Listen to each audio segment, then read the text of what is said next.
নমস্কার। আজ আপনাদের এক রাজার গল্প শোনাবো। না না, ঘাবড়াবেন না, এ সেই চিরাচরিত রাজা রানীর গল্প নয়। এই গল্পটি একটু অন্যরকম। তাহলে বলি, এক ছিল রাজা।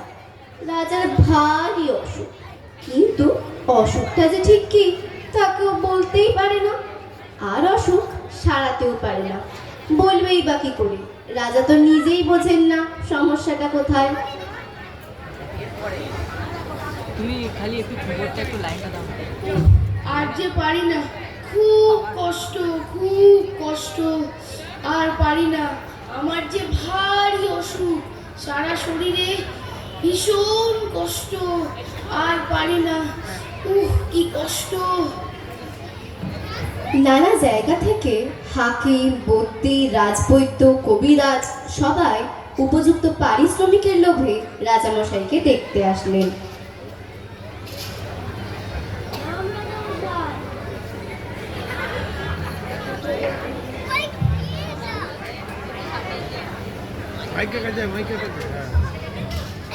না, কিছুই বুঝতে পারছি না।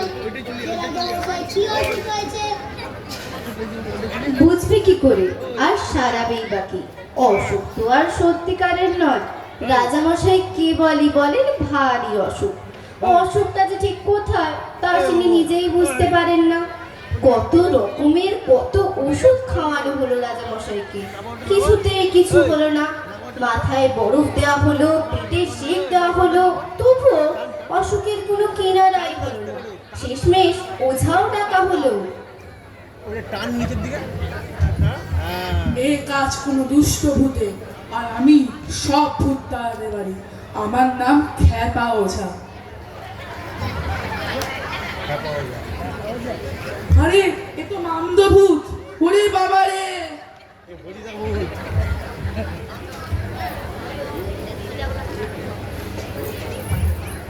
দূর করে দাও, দূর করে দাও অপদার্থগুলোকে। আর ওই পুঁথিপত্র যা আছে সব কিছু কেড়ে নিয়ে জ্বালিয়ে দাও। এরপর থেকে রাজার সব চিকিৎসকেরা এবং ওঝারা সবাই বিদায় নিলেন। এরপর থেকে কেউ আর রাজামশাইয়ের বাড়ির আশেপাশেও যায় না। এবার সবাই ভাবতে বসলো, শেষমেশ কি রাজামশাই বিনা চিকিৎসায় মারা যাবেন?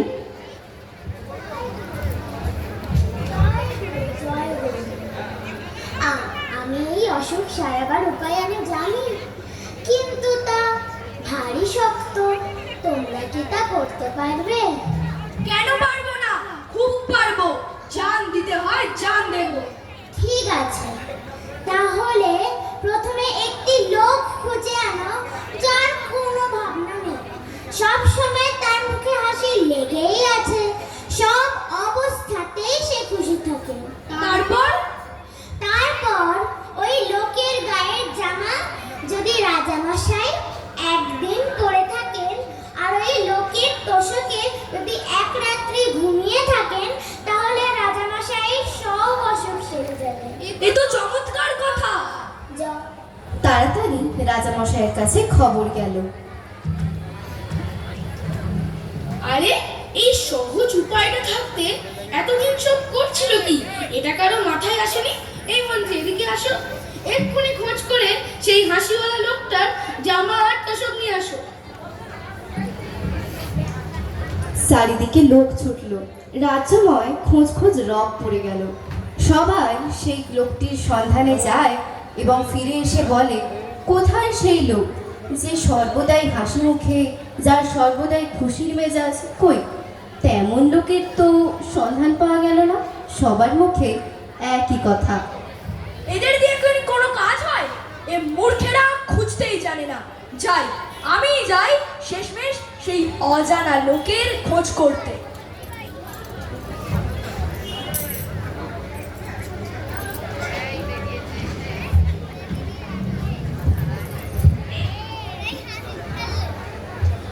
আয় আয়, তোরা সবাই আয়।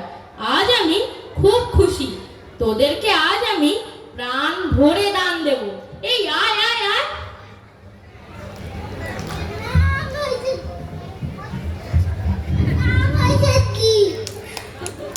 দাঁড়া, এই নে। নাম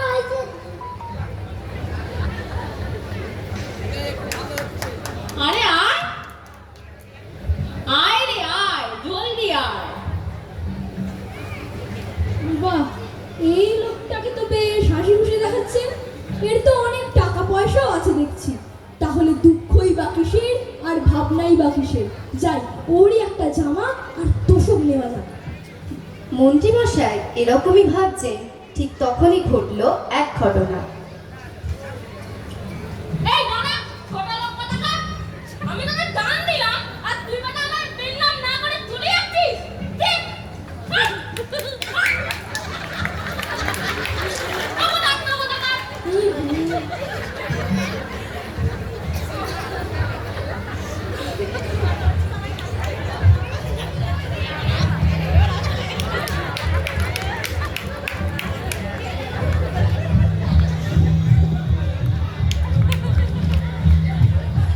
ঠাস ঠাস ধুমধাম শুনি লাগে খটকা, ফুল ফোটে তাই বল, আমি ভাবি পটকা। সাই সাই পন্টন ভয় কান বন্ধ, ওই বুঝি ছুটে যায় সে ফুলের গন্ধ। মুড়মুড় ধুমধাম মুখে শুনি বাইরে, দেখছো না হিম পরে যেও না কো বাইরে। ছুপ ছুপ উইশুন ছুপছাপ ছপাস, চাঁদ বুঝি ডুবে গেল গড়গড় কবাস। খ্যাস খ্যাস খ্যাচ খ্যাচ রাত কাটে ওই রে, তোর দাঁত চুরমার ঘুম ভাঙে কই রে।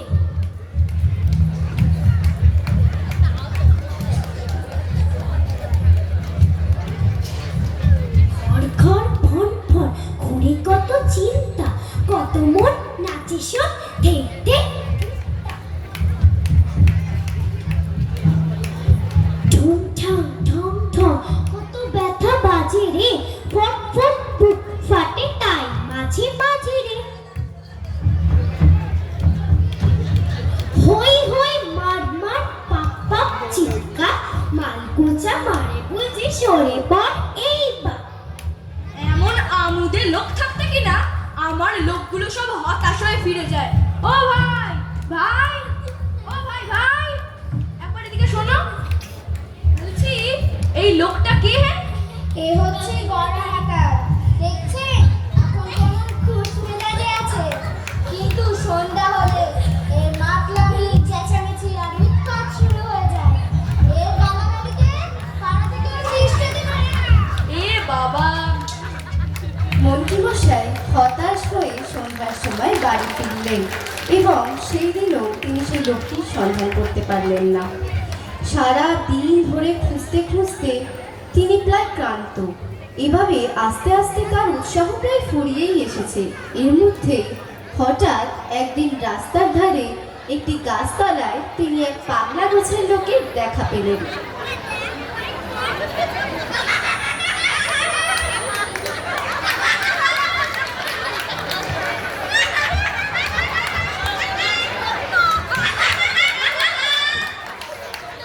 ও ভাই, তুমি এত হাসছো কেন?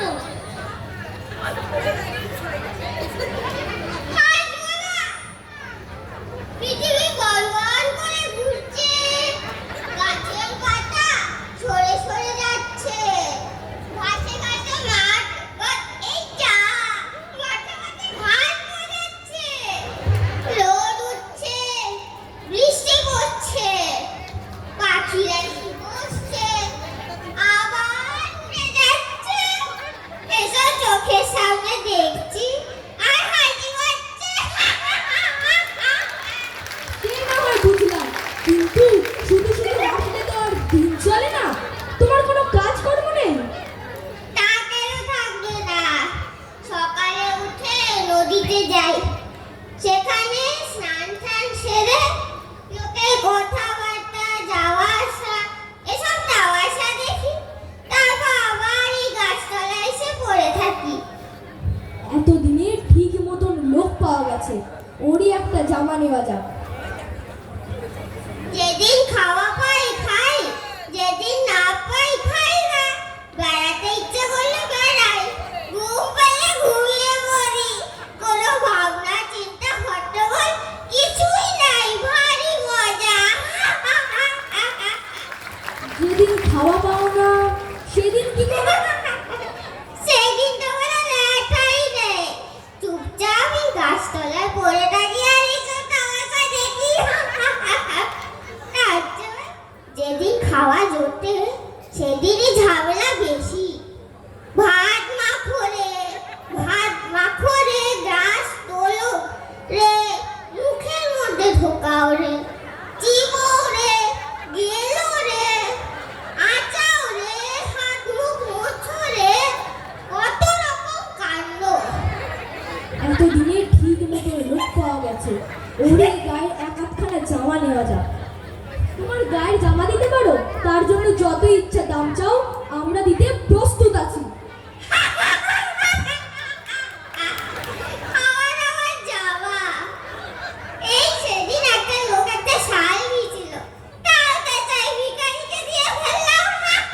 মন্ত্রীমশাই হতাশ হয়ে বাড়ি ফিরলেন।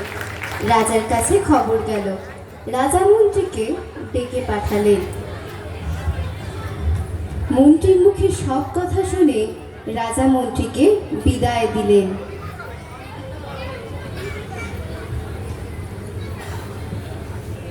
এবার সবাই ভাবতে বসলো, চিকিৎসার তো কোনো উপায় ছিল না, যাও একটা উপায় বের হলো, সেটাও গেল ফসকে। না, আর তো বাঁচাবার উপায় দেখছি না। সত্যি রাজামশাইকে আর বাঁচাবার উপায় তো দেখছি না। সত্যি বাঁচানোর কোনো উপায় দেখছি না।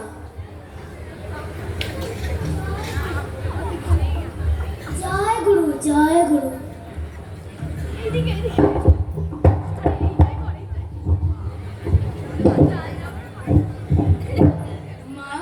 মা গো, আমি থাকি রাজার হালে, ভালো ভালো জিনিস খাই, কোনো কিছুর অভাব নেই, লোকেরা সব সময় তোয়াজ করছেই, আর আমার হলো অসুখ।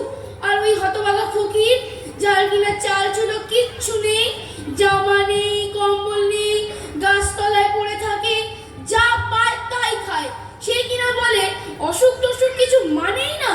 সে ফকির হয়ে অসুখ উড়িয়ে দিতে পারলো, আর আমি রাজা হয়ে তা কেন পারছি না?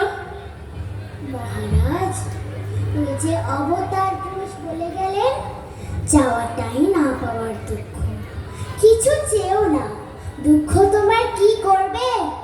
দুঃখ তিনি আরো বললেন, দুঃখ এক রকমের ভাব, সুখ এক রকমের ভাব। অভাবের বা চাওয়ার ভাবটাই দুঃখ। তুমি জগতের হাজার করেও দুঃখ দূর করতে পারবে না, যতক্ষণ না তুমি তোমার হৃদয় থেকে এই ভাব কেড়ে না নিচ্ছ, এবং ধর্মই তা করতে পারে। মনটা দুষ্ট হলেই জানিস রোগের আথাল হয়, মনটা দুষ্ট হলেই জানিস রোগের আথাল হয়। এইটাকে তুই এড়িয়ে চলিস, করবি ব্যাধি যায়।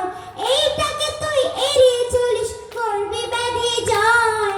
কাজের ঝোঁকে ছুটবি যত শরীর ভুলে থেকে, কাজের ঝোঁকে ছুটবি যত শরীর ভুলে থেকে, শরীর হবে সহনপটু, শাস্ত্র আসবে হেকে। শরীর হবে সহনপটু, শাস্ত্র আসবে হেকে। শরীর হবে সহনপটু, শাস্ত্র আসবে হেকে। যা হতভাগা মুখ্যগুলো সবাইকে বসকে যা, তোরা কেউ কিচ্ছু করতে পারলি না। এখন এই দেখ, সেই মহাপুরুষের নির্দেশ মেনে আমি আমার অসুখ নিজেই সারিয়ে ফেলেছি। আজ থেকে আমি আবার সবাই গিয়ে বসবো আর রাজকার্যে মনোনিবেশ করব।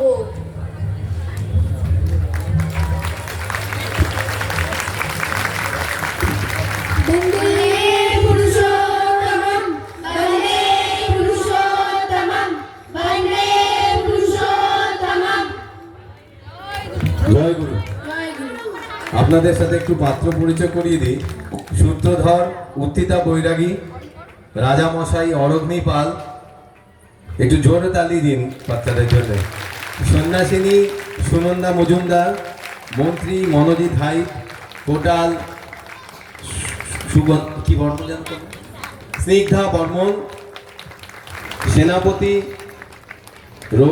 রঞ্জিতা চক্রবর্তী, শেঠজি ঋষভ মহান্তি, গড়া মাতাল অনুপমা চ্যাটার্জি, ফকির প্রস্মিত দত্ত রায়, পাশের লোক কৌশিক ধোলে, নিত্যরত ছেলে শ্রীজাত ধোলে এবং ওঝা অঙ্কন পারিয়া। এই সম্পূর্ণ গল্পটিকে নাট্য রূপান্তর করেছিলেন সুস্মিতা দত্ত রায়। এবার এবং নির্দেশনা আমার। জয় গুরু। জয় গুরু। জয় গুরু। জয় গুরু। জয় গুরু। জয় গুরু। জয় গুরু। ছোট ছোট শ্রীমান এবং সুশ্রীদের একজনের নাম মিস করে গেছে, আমাদের রাজবৈদ্য সম্যক ব্যানার্জি, আপনাদেরই পাড়ার ছেলে। জয় গুরু।